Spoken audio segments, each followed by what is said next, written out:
귀한 찬양 감사합니다. 오늘 12월 둘째 주 대강절 두 번째 주일에 올라오신 여러분 주님의 이름으로 환영하고 축복합니다. 앞에 뒤에 서로 인사하겠습니다. 반갑습니다. 사랑합니다. 축복합니다. 네, 반갑습니다. 네, 4층 그리고 사무실도 환영하고 축복합니다. 어린 시절 그냥 교회만 다니던 때가 있었습니다. 몇 년 시간이 지나면서 성경이 눈에 들어왔고 성경을 읽고 싶어졌습니다. 구약은 어려우니 신약을 먼저 읽는 게 좋다라고 하는 그러한 조언을 듣고 신약 성경을 펴는 순간 마태복음 1장이 열렸습니다. 마음을 굳게 먹고 시작했지만 모르는 사람들의 이름이 즐비하고 누구는 누구를 낳고 누가 누구를 낳고 누가 누구를 낳고 살짝 생각이 나기를 건너뛸까 하는 생각도 들었습니다.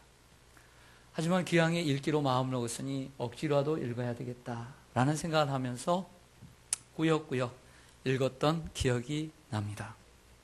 그러나 이제 이 본문을 들고 설교를 한다고 생각하니 작은 웃음이 나왔습니다. 1절에 보면 아브라함과 다윗의 자손 예수 그리스도의 계보라 했습니다. 여기에 계보라고 하는 말은 헬라어 본문으로 비블로스 게네세오스 이렇게 되어 있습니다. 비블로스라고 하는 말은 당시에 요즘 얘기하면 우리의 노트로 생각되는 책으로 세워지는 파피루스에서 나온 말입니다. 그 말로 인해서 결국에는 바이블이 되었겠죠. 게네세오스는 계보라는 말인데 시작하다라는 의미를 가지고 있습니다. 계보의 책, 가장 쉬운 영어 성경인 굿뉴스 바이블에 보면 예수 그리스도의 조상들의 목록이다 이렇게 번역되어 있고, 킹 제임스 버전을 보면 예수 그리스도의 제너레이션, 세계다 이렇게 번역되어 있습니다. 사전을 보니까 족보란 한 가문의 계통과 혈통 관계를 밝혀놓은 책이라고 정의하고, 계보란 조상 때부터 내려오는 혈통과 집안 역사를 적은 책이라고 사전은 기록하고 있습니다. 전에 성경을 보니까 이 본문을 예수 그리스도의 세계라, 예수 그리스도의 족보라, 지금은 예수 그리스도의 계보라 이렇게 다양하게 기록해 놓은 것을 봅니다. 그러나 제가 단어들을 살펴볼 때 어느 단어를 사용해도 큰 무리가 없다고 여겨집니다. 그러나 오늘 우리가 함께 가지고 있는 성경에는 예수 그리스도의 계보라고 했기 때문에 계보라는 이러한 단어를 통일을 해서 여러분들에게 사용하고자 합니다.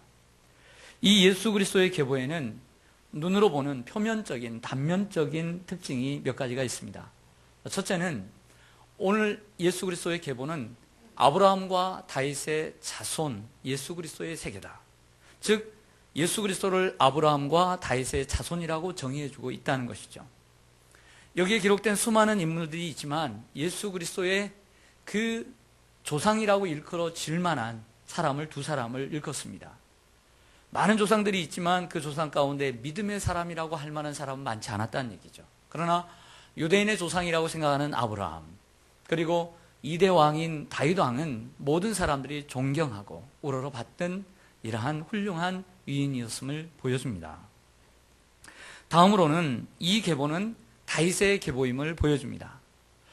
오늘 전체 계보를 정리하고 마지막 17절에 보면 모든 대수가 아브라함부터 다윗까지가 14대요. 다윗부터 바벨론 포로로 잡혀갈 때까지가 14대요. 바벨론 포로에서 잡혀가서 예수 그리스도가 탄생하실 때까지가 14대라. 이렇게 하면서 14라고 하는 단어를 숫자를 많이 사용합니다. 3 곱하기 14, 42대에 걸친 내용입니다. 그런데 이 14라고 하는 단어를 의도적으로 사용하는 것을 보게 됩니다. 바로 이 14라고 하는 단어는 다윗의 숫자입니다. 1세기 당시에는 모든 사람이나 지명을 숫자로 환산할 수가 있었습니다. 그래서 쉽게 얘기해서 A는 얼마고 B는 얼마고 C는 얼마고 값이 다 정해져 있는 것처럼 그들의 숫자, 알파벳에는 숫자가 매겨져 있습니다. 그러니까 다윗이라고 하는 이름 속에는 DWD로 되어 있습니다. D는 4고 W는 6입니다.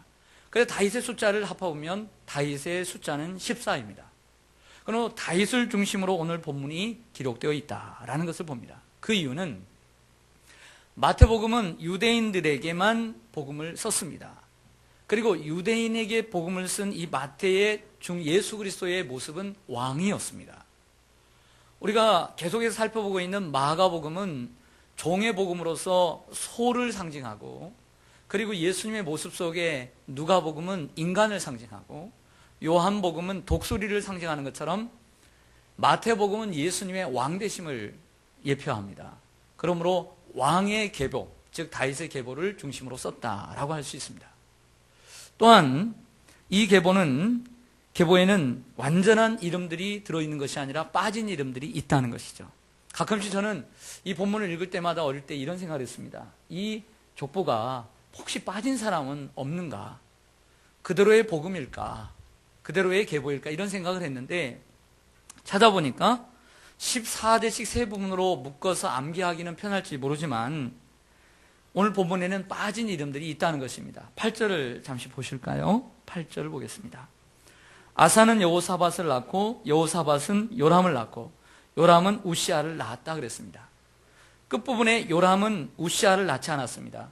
요람은 아하시아를 낳고 아하시아는 요아스를 낳고 요아스는 아마샤를 낳고 아마샤가 우시아를 낳았습니다. 이 본문 속에는 세 명의 왕이, 세 명의 이름이 빠져 있습니다. 또 11절에도 요시아의 아들인 여호야김이 빠져 있는 것을 보게 됩니다. 빠졌다라고 하는 것은 불안전하다라고 하는 의미가 아니라 중요한 인물들을 기록했다, 이렇게 생각하시면 되겠습니다. 단면적으로는 이처럼 예수 그리스도의 계보가 이러한 특징을 가지고 있습니다. 지난주부터 예수 그리스도의 오심을 기억하고 다시 이 땅에 재림하실 예수님을 기다리는 대강절을 앞두고, 우리가 그 성탄절을 앞두고 우리가 어떻게 하면 예수 그리스도의 오심을 바르게 이해할까라는 생각을 가지고 잠시 마가복음을 내려놓고 성경에서 말씀하는 예수 그리스도의 탄생에 대한 메시지를 3번에 걸쳐서 전하기를 원합니다. 오늘 그 첫 번째로 예수 그리스도의 계보를 정하고 준비해 왔습니다. 이 예수 그리스도의 계보를 통해 성경에 말씀하는 것은 무엇일까 생각했습니다. 첫째, 신실한 하나님의 섭리를 보여줍니다. 따라하겠습니다. 신실한 하나님의 섭리를 보여줍니다. 어떤 농부가 있었습니다. 이 농부가 밭에 나가서 일을 하는데 그 밭의 옆에는 호도나무가, 큰 나무가 있었습니다. 그늘을 만들어주어 그 더운 여름날 그 그늘 아래 앉아 있는데 갑자기 이런 생각이 들었습니다. 하늘을 바라보면서, 호도를 바라보면서 저 큰 나무에는, 그 큰 가지에는 조그만한 호도가 열려있고 옆을 보니 호박 넝쿨이 있는데 큰 호박이 열려있는 거예요. 하나님도 참, 저 큰 나무에 호박이 달려있어야 되고 저 조그만한 그 가지에 호도가 달려있어야 되는데 하나님도 참 하면서 그런 생각을 했어요. 그리고 그늘에서 자기도 모르게 잠을 잤습니다. 한참 자고 있는데 하늘에서 뭔가 뚝 떨어지더니 이 말을 맞췄습니다.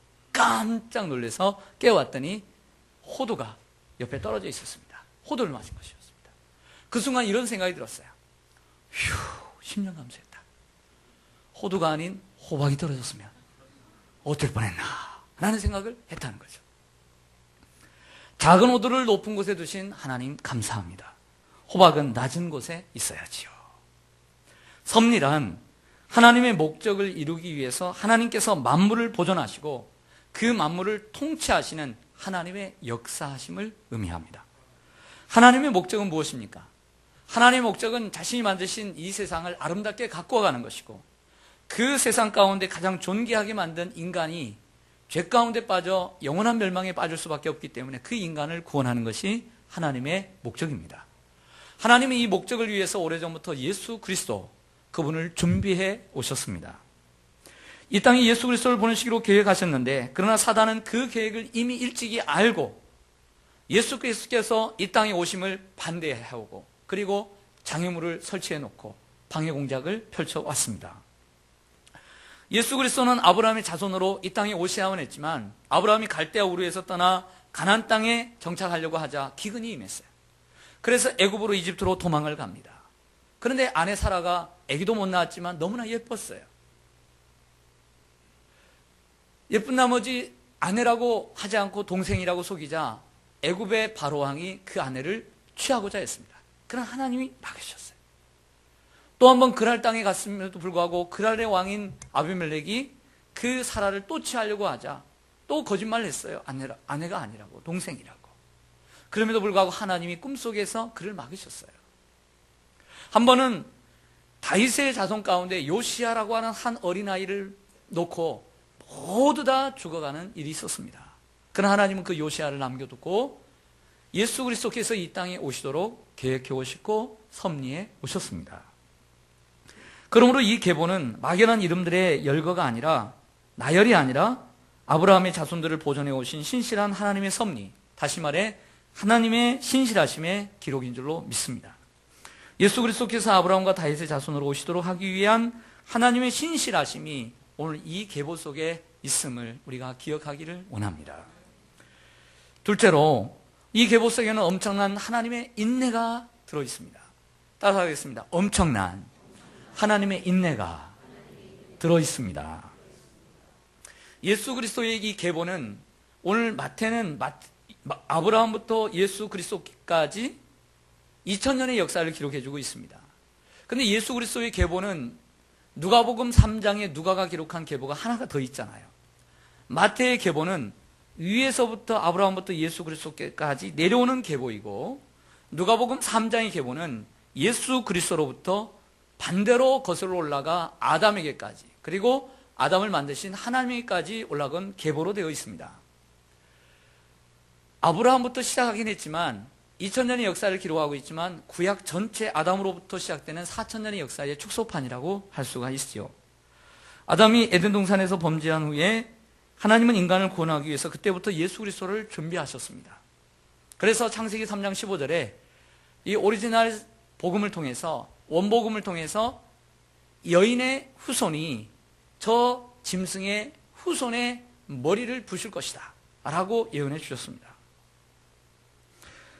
그것도 오랫동안 준비하셨습니다. 하지만 이스라엘 역사를 보면 하나님의 수많은 유대인 백성이, 이스라엘이 하나님을 계속해서 배신해 왔어요. 배역해 왔어요.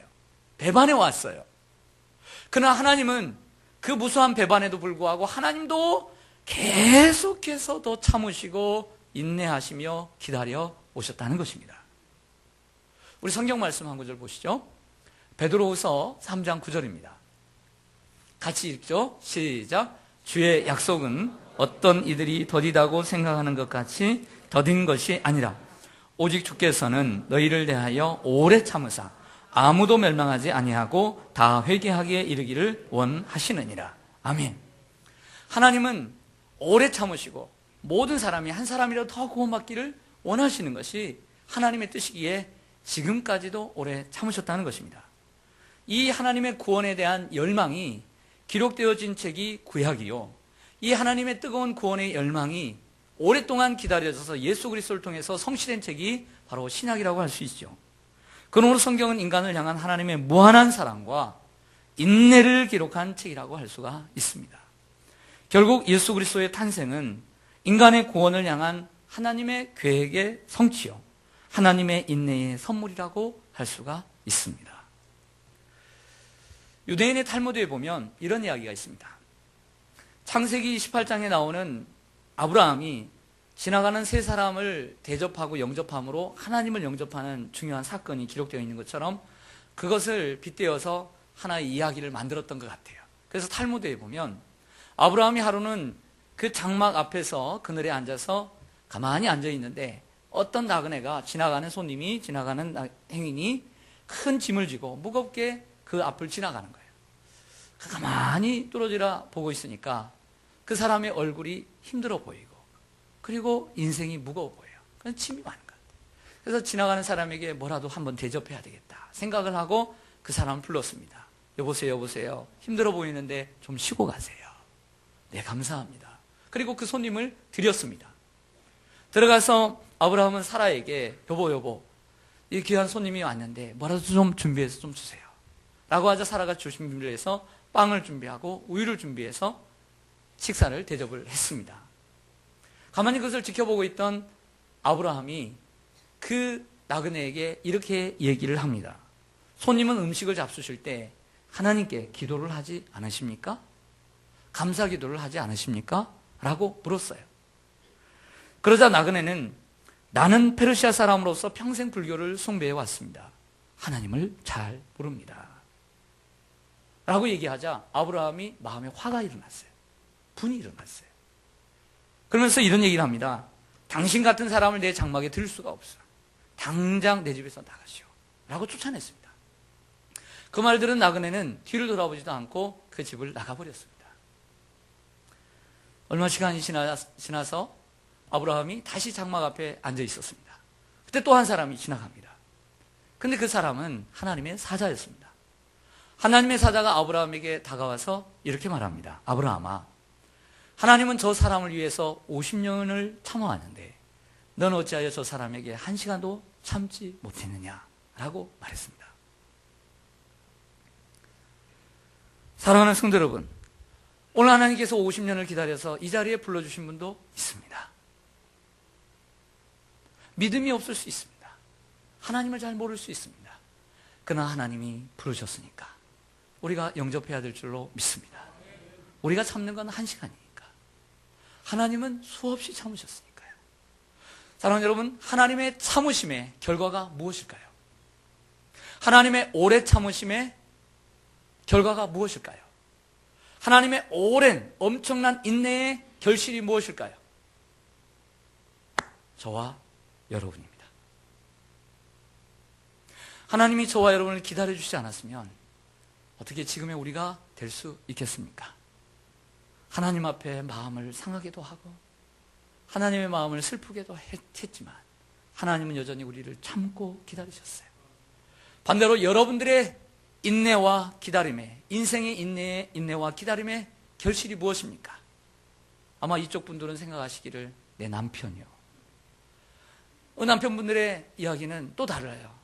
내가 참았지요. 내 아내요. 우리의 참고 기다림의, 오래 참음의 결실이 무엇입니까? 우리의 자식들이죠. 할렐루야. 하나님의 오래 참으심의 결실이 무엇입니까? 여러분들이 수많은 날들, 수많은 시간들을 참고 또 참고 또 참았기 때문에 여러분들의 자녀가 세워지는 것처럼 하나님이 우리를, 여러분을 오래 참으셨기 때문에 우리가 여기까지 온 줄로 믿습니다.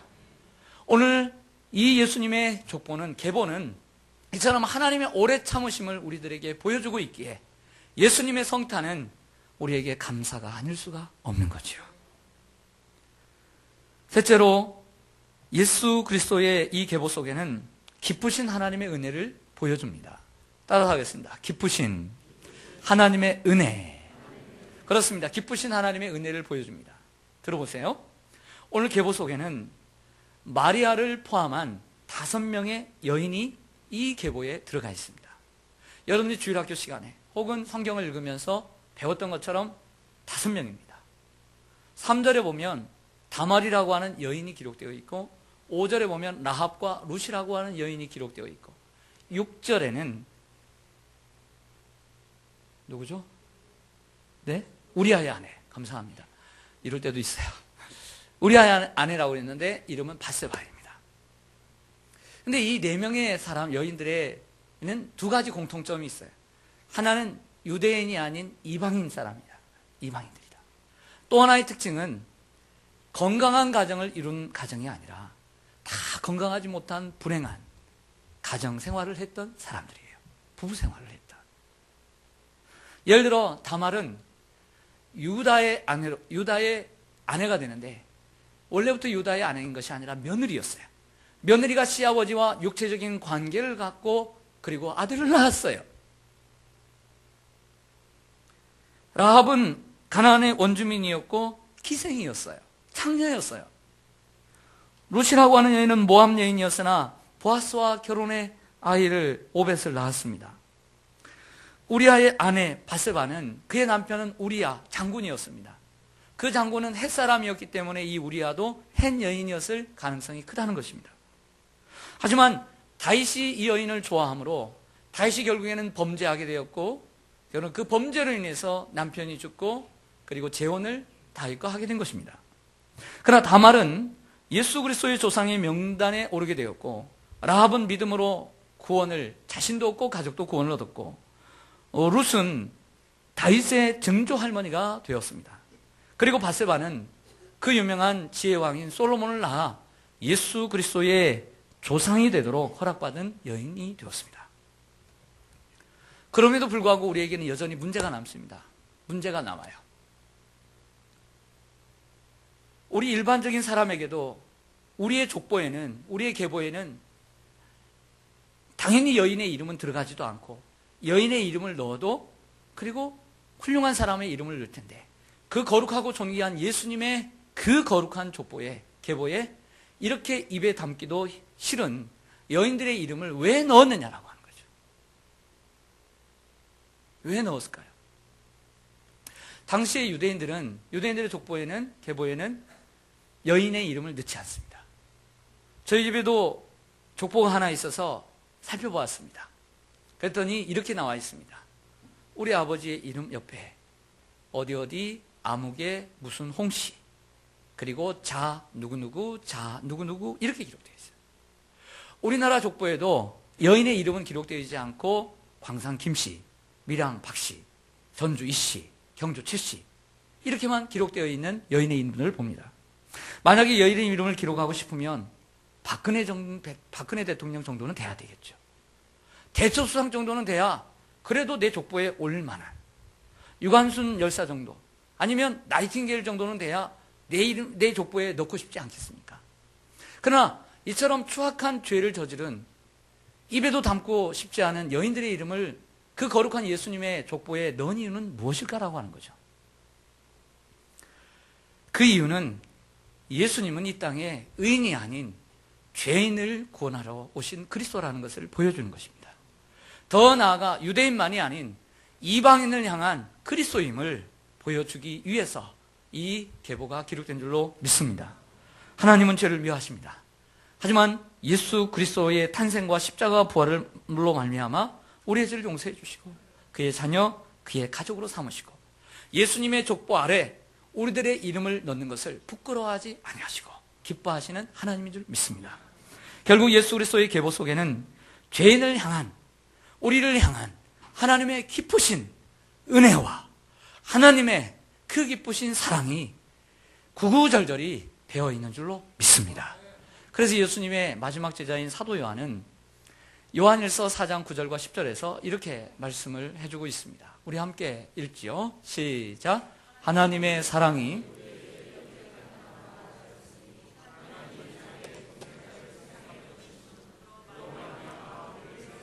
십니다. 사랑은 여기 있으니 우리가 하나님을 사랑한 것이 아니요 하나님이 우리를 사랑하사 우리 죄를 속하기 위하여 화목제물로 그 아들을 보내셨음이라. 아멘. 하나님의 사랑은 무엇이냐는 거죠. 그 사랑은 아들 예수 그리스도, 하나밖에 없는 아들 예수 그리스도를 이 땅에 우리를 위해서 내보내준 것이다. 또 사랑은 여기 있는데 그 사랑은 무엇이냐? 우리가 먼저 하나님을 사랑한 것이 아니요 하나님이 고개를 돌리고 있는 우리들에게 계속해서 아들 예수 그리스도를 내어주심으로 우리를 구애하고 있다는 거죠. 우리의 등 뒤에서 나를 보라고, 나의 사랑을 받아달라고 구애하고 있는 것을 보게 됩니다. 사랑하는 여러분은 이 크신 하나님의 사랑과 은혜를 받으셨습니까? 받으셨습니까? 우리 사층도 받으셨습니까? 우리 자모실도 받으셨습니까? 그렇다면 그 하나님의 그 크신 사랑과 은혜를 받은 여러분들은 어떻게 살아야 할까요? 어떻게 살아야 할까요? 반대로 그 크신 은혜와 사랑을 주신 하나님의 입장에서 생각할 때 여러분들에게 그 크신 사랑과 은혜를 주셨는데 여러분들이 그 사랑을 받았다면 어떻게 살기를 원하실까요? 고개 숙인 남자로 살기를 원하실까요? 슬픔에 찬 여인으로 살기를 원하실까요? 그렇지 않습니다. 당당하게 살기를 원하십니다. 도리어 기뻐하기를 원하십니다. 도리어 감사하며 살기를 원하시고 행복하게 살기를 원하십니다. 저도 가끔씩 자녀를 때립니다. 자녀가 잘못했으면 때려야죠. 하지만 그 자녀를 때린 이유는 때리기도 하지만 얼레주고 그리고 안아주고 그리고 맛있는 것도 사줍니다. 그 자녀가 잘못을 뉘우치고 살아가기를 원하는 것은 아빠 앞에 당당하기를 원하고 더 든든하게 살아가기를 원하고 멋지게 살아가기를 원하는 부모의 마음인 줄로 믿습니다. 어떤 집에 애가 밖에서 친구들에게 왕따를 당합니다. 학교에서. 방과 후에 야 너 좀 이리 와. 그래서 갔더니 친구들한테 돈 달라고 해서 돈이 없다고 그래서 맞았습니다. 여기저기 피멍이 들고 피가 났습니다. 비참하죠. 근데 집에 왔는데 그런 자식을 사랑하는 부모가 있어요. 자신의 목숨보다 그 자녀의 목숨을 더 사랑하는 부모를 만났어요. 그 부모님의 사랑을 깨달은 그 자녀는 어떻게 살아야 할까요? 당당하게 살아야죠. 어떤 사람이 일을 하다가 열심히 사업을 하다가 열심히 하다 보니까 남에게 속고 사기를 당해서 있는 물질들을 많이 손해를 봤습니다. 그런데 돌아와 보니까 그 사람을 사랑해주는 가족이 있어요. 그 사람은 어떻게 살아야 할까요? 비록 세상에서 많은 것을 잃었지만 나를 이처럼 사랑해주는 가족을 바라보며 감사하며 열심히 살아야 될 줄로 믿습니다. 여러분에게도 그 부모와 그 가족과 같은, 그 부모와 가족보다 더 뛰어나고 여러분들 더 사랑해 주시는 하나님이 계십니다. 그 하나님은 오래전부터 여러분들 향한 놀라운 계획을 가지고 계셨고 그 계획을 위해 여러분의 환경을 이렇게 저렇게 이렇게 저렇게 섭리해 오셨습니다. 하나님은 여러분의 수없는 배반 속에서도 하나님은 참으시고 또 참으시고 또 한 번 참으시고 또 참으시고 또 참으셔서 여러분을 이처럼 멋있는 하나님의 걸작품으로 만들어 오셨습니다. 하나님은 그 여러분을 위해서 못하실 일이 없었고 하나밖에 없는 외아들 예수님을 이 땅에 보내주심으로 여러분들을 향한 사랑을 확증해 주셨습니다. 여러분의 삶이 아무리 힘들다 할지라도 세상의 사람이 여러분들을 속인다 할지라도 우리는 어떻게 살아야 하겠습니까? 우리는 당당하게 살아야 합니다. 우리는 도리어 예수 그리스도를 보내주신 구원의 은총을 베풀어 주신 그 크신 하나님의 사랑을 생각하며 그 은혜를 받은 자로서 더 행복하게 살아야 합니다. 하나님이 주신 축복을 갖고만 살지 말고 하나님이 주신 그 자녀의 축복을, 구원의 축복을 누리며 살아야 합니다. 할렐루야. 여러분들은 누리며 사시기를 소망합니다. 갖고만 살지 말고 누리며 사시기를 소망합니다. 저는 지난주에 여러 사람들을 만날 수 있는 기회가 있었습니다. 그리고 여러 사람들을 만나서 면접을 봤습니다. 짧게는 20분, 길게는 1시간 같이 이야기를 하면서 좋은 시간들을 가졌습니다. 그래서 제가 느낀 바는 저보다 나이가 막 적고 경험도 적음에도 불구하고 저는 비전을 물었어요. 당신의 선생님 비전이 무엇입니까? 그 비전을 물었을 때 그들 중에 저를 감동시킨 사람들이 부쩍 많았어요. 그냥 살아가는 것이 아니라 분명한 삶의 비전과 목표를 가지고 있었고 그 비전을 제 앞에서 말할 수 있는 젊은이들을 보았어요. 얼마나 기뻤는지 몰라요. 하나님의 영광을 위해서 하나님께 주신 그 달란트를 어떻게 준비하고 활용해서 많은 사람들에게 소외된 사람들에게 하나님의 영광을 위해서 살아갈 것이라고 하는 다짐을 들으면서 얼마나 행복했는지 몰라요. 그리고 저도 도전을 받았어요. 우리가 하나님의 은혜를 받은 자로서 어떻게 살아야 합니까? 꿈을 가지고 살아야 합니다. 비전을 가지고 살아야 합니다. 일어나 걸어야 합니다. 하나님의 뜻을 찾고 하나님의 영광을 위하여 우리 인생을 드려야 합니다. 하나님께서 주시는 사람들을 섬기고 하나님이 주신 거룩한 장소에서 우리도 예수님처럼 낮은 곳에 오신 예수님처럼 우리에게 주신 그 사람들을 위해 섬기며 살아야 합니다. 이것이 예수 그리스도의 계보를 통해 주시는 하나님의 메시지인 줄로 믿습니다. 같이 기도하겠습니다.